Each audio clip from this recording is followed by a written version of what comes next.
Hi friends, പുതിയൊരു വീഡിയോയിലേക്ക് എല്ലാവർക്കും ഒരിക്കൽ കൂടി സ്വാഗതം. ഇന്ന് മീൻമുട്ട വെച്ചുള്ള ഒരു റെസിപ്പിയാണ് കാണിക്കുന്നത്. ഇത് വളരെ സിമ്പിളായിട്ട് ചെയ്തെടുക്കാൻ പറ്റുന്നതാണ്. ഇനി ഇതെങ്ങനെയാണ് ഉണ്ടാക്കുന്നത് നോക്കാം. ഇത് കുറച്ച് വലിയ മീൻമുട്ടയാണ് കിട്ടിയിരിക്കുന്നത്, 2 എണ്ണം ഉണ്ട്.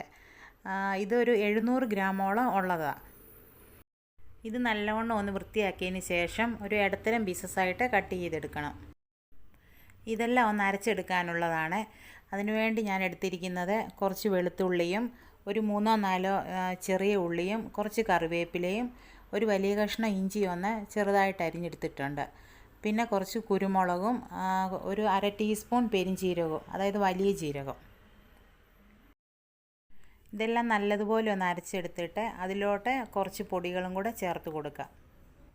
1 ടേബിൾ സ്പൂൺ മുളക് പൊടി ചേർത്ത് കൊടുത്തിട്ടുണ്ട്. ഇത് നല്ല എരിവുള്ള മുളക് പൊടിയാണ്.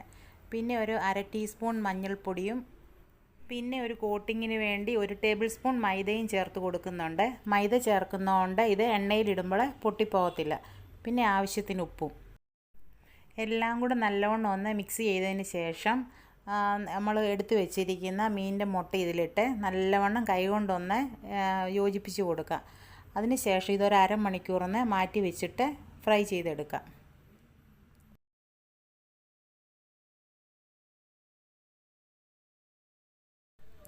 ഇപ്പോൾ ഒരു അരമണിക്കൂറൊക്കെ കഴിഞ്ഞിട്ടുണ്ട്. ഇനി ഇത് ഫ്രൈ ചെയ്തെടുക്കാം.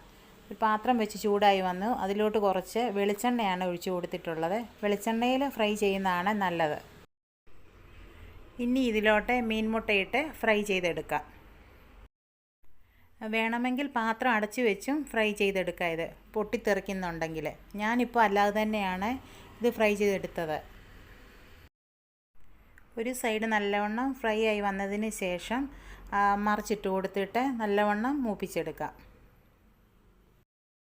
ഇപ്പോൾ ഇതായിട്ടുണ്ട്. ഇനി ഇത് എണ്ണയിൽ നിന്ന് കോരി മാറ്റാം. ബാക്കി ഇരിക്കുന്നത് ഇതുപോലെ തന്നെ ഫ്രൈ ചെയ്തെടുക്കാം. സിമ്പിളായിട്ടുള്ള ഈ റെസിപ്പി എല്ലാവരും ഒന്ന് ട്രൈ ചെയ്ത് നോക്കണേ. മൈദയും കൂടെ ചേർത്ത് ഫ്രൈ ചെയ്തുകൊണ്ട് നല്ല ക്രിസ്പി ആയിട്ടാണ് ഇരിക്കുന്നത്. നിങ്ങൾക്ക് ഈ വീഡിയോ ഇഷ്ടപ്പെട്ടെങ്കിൽ എൻ്റെ ചാനൽ ഒന്ന് സബ്സ്ക്രൈബ് ചെയ്ത് ആ ബെല്ലൈക്കൺ കൂടി ഒന്ന് പ്രസ് ചെയ്യണേ. താങ്ക്